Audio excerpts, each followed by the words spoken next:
Hello, fellow trauma mamas. My name is Lindy, and I want to start by saying, I see you. I remember the fear, the frustration, the exhaustion, and the overwhelming feeling of trying to figure out a system that often felt impossible to navigate while fighting for my child's needs. When we began this journey, we started at a private school thinking we were taking the right steps. What followed was 13 years filled with hundreds of therapy sessions, doctor appointments, school meetings, parent conferences, district meetings, IEP meetings, paperwork, phone calls, and countless moments of wondering, am I doing enough for my child? Over those years, we navigated 8 different schools and faced many challenges along the way. But through all of it, my child continued to grow, learn, and prove people wrong. She graduated from high school, something I was once told would probably never happen. That moment was a reminder that our children are capable of so much more than others may sometimes see. I am here today not as a professional, an attorney, or an expert, but as a mom who has walked this road. My hope is to share what I have learned, offer encouragement, and provide some guidance for those of you who are currently trying to understand special education, advocate for your child, and find your way through the process. Please remember, I am still just a mom. I do not have all the answers, and every child and every situation is different. Use this information as a starting point, continue to ask questions, and always do your own research. You know your child better than anyone, and you are one of the most important members of your child's educational team. An IEP, or Individualized Education Program, is a legal document that explains the special education services and supports a child with a disability will receive at school. It is protected under a federal law called the Individuals with Disabilities Education Act, IDEA. The purpose of an IEP is to make sure a child receives a free appropriate public education, also called FAPE, that meets their unique needs. An IEP is not a one-size-fits-all plan. It is created specifically for one child based on their strengths, challenges, and educational needs. The goal is to help the child make meaningful progress and have access to learning in the school environment. A child does not automatically receive an IEP just because they have a diagnosis. The school must determine that the child has a disability recognized under IDEA, such as autism, a learning disability, an intellectual disability, a speech or language impairment, or another qualifying disability.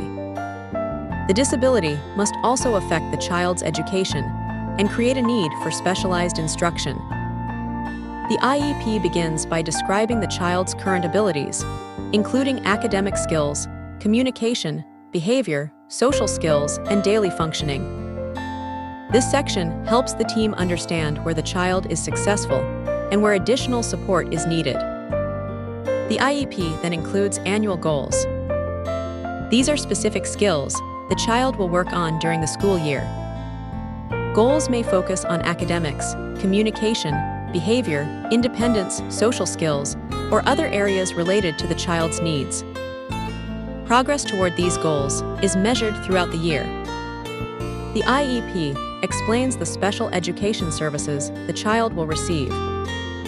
This may include specialized instruction from a special education teacher and related services such as speech therapy, occupational therapy, physical therapy, counseling, or other supports needed for the child to benefit from school. The IEP may also include accommodations and modifications. Accommodations help a student access learning without changing what they are expected to learn. Examples include extra time, visual supports, preferential seating, breaks, or assistive technology. Modifications change the learning expectations or assignments when a student's needs require a different level of instruction.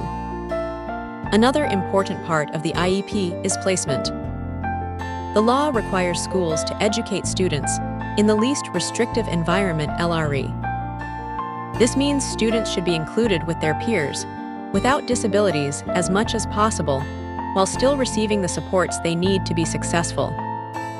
An IEP is created by a team, and parents are an important part of that team. The team usually includes the parent, a general education teacher, a special education teacher, a school representative, and other professionals who understand the child's needs. As students get older, they are encouraged to participate in their own IEP meetings and learn to advocate for themselves. The IEP team meets at least once a year to review progress, update goals, and make changes if needed. The child's needs can change over time, so the IEP can change too. A full reevaluation is generally completed at least every 3 years to determine continued eligibility and services. Parents have important rights in the IEP process. Parents have the right to attend meetings, ask questions, review records and evaluations, share concerns, and participate in decisions about their child's education. Parents are not just observers, they are equal members of the IEP team. It is also important to understand the difference between an IEP and a 504 plan. An IEP is for students who need specialized instruction and special education services. A 504 plan provides accommodations for students with disabilities who can participate in general education but need support to access learning. An IEP is more than paperwork. It is a roadmap that helps families, teachers, and professionals work together to support a child's learning, independence, and success at school. The IEP is more than just paperwork. It is a powerful tool that promotes educational equity and empowers students to reach their full potential.